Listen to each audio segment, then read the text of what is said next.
वसीम साहब, बहुत शुक्रिया आपका समय देने के लिए। आज आप वृंदावन से जुड़ रहे हैं, कभी आप वैष्णो माता से, कभी कामाख्या देवी से, आज वृंदावन से।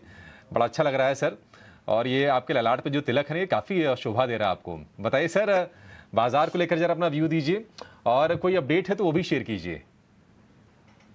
हाँ, गुड मॉर्निंग अभिषेक, आपको, सृष्टि और डिम्पी को राधे राधे, जय श्री राधे। तो सबको अच्छी सेहत मिले और तरक्की मिले और खुशहाली मिले, यही हम भगवान से प्रार्थना करते हैं। और आपका चैनल चलते रहे और देश उन्नति करते रहे। तो देखिए, वोडाफोन में कमाल हो गया, 85 time, 8.5 time over subscribe, 85,000 crore आया और अलॉटमेंट नहीं मिली। तो ये जब आपको ये आर्बिट्रेज की वजह से नीचे भाव मिले, लेने की चेष्टा कीजिए। 11 में नहीं मिला तो 12 में ले लेना, या जो भी आर्बिट्रेज मिले, लेकिन विजन बढ़ाइए।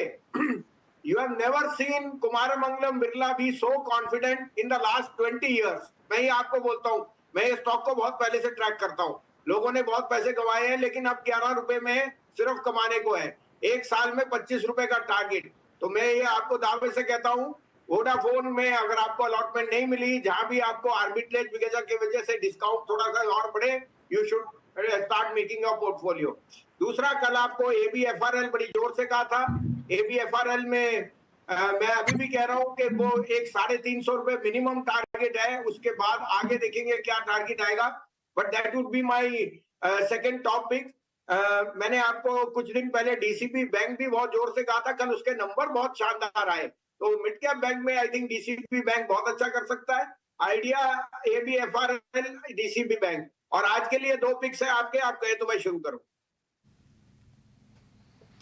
बिल्कुल सर, बताइए सर, आज के लिए क्या रिकमेंडेशन है आपकी? हाँ, बाय द वे, आपको और देख लीजिए मेटल की रैली कैसे सुंदर रही है।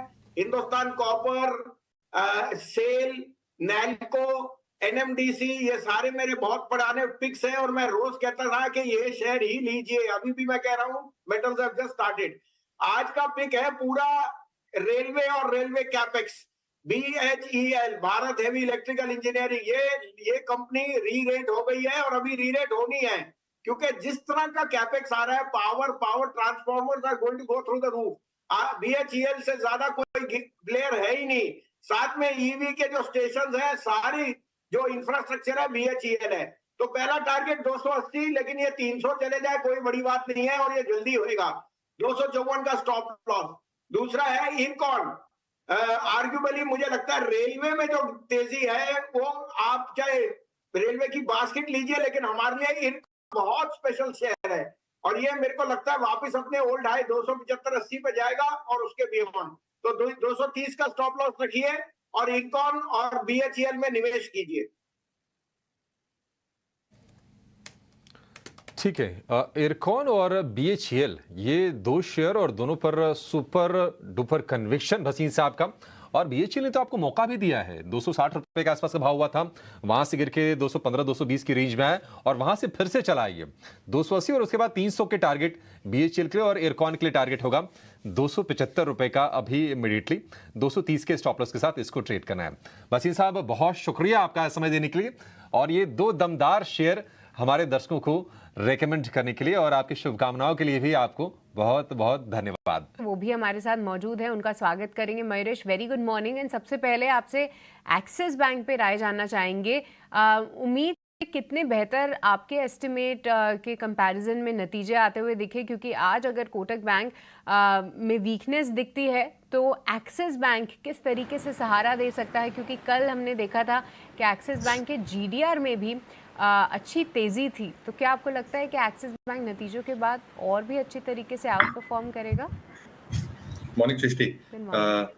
यस, तो I think numbers have been definitely good. और जहां तक एक इंटरनल्स का सवाल रहा है नतीजों को मद्देनजर रखते हुए, internals are also looking very very robust. तो मैनेजमेंट कमेंट्री कॉन कॉल में क्या कहती है, क्या ये दोहराते हैं in terms of the outlook going ahead, both from a macro and from a bank's perspective as well.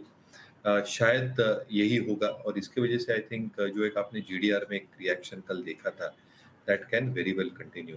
Flip side ये भी है कि आई थिंक जो कोटक के साथ हुआ है, शायद थोड़ा रीएलोकेशन हो सकता है towards other large banks, which might just get the benefit of what has happened overnight. और इसलिए मुझे लगता है कि additional flows even from that readjustment factor to stocks like Axis, IndusInd Bank मुमकिन है. तो मुझे लगता है I think अच्छे नतीजे थे. डिपॉजिट ग्रोथ्स जबरदस्त आई थी जो एक बहुत बड़ा फैक्टर है, लैगिंग फैक्टर इंडस्ट्री के लिए. और आउटलुक ठीक ठाक लग रहा है, which probably means even if valuations are a little bit on the higher side compared to its standard mean, sentimentally और प्राइस एक्शन के हिसाब से आई थिंक स्टॉक अच्छा कर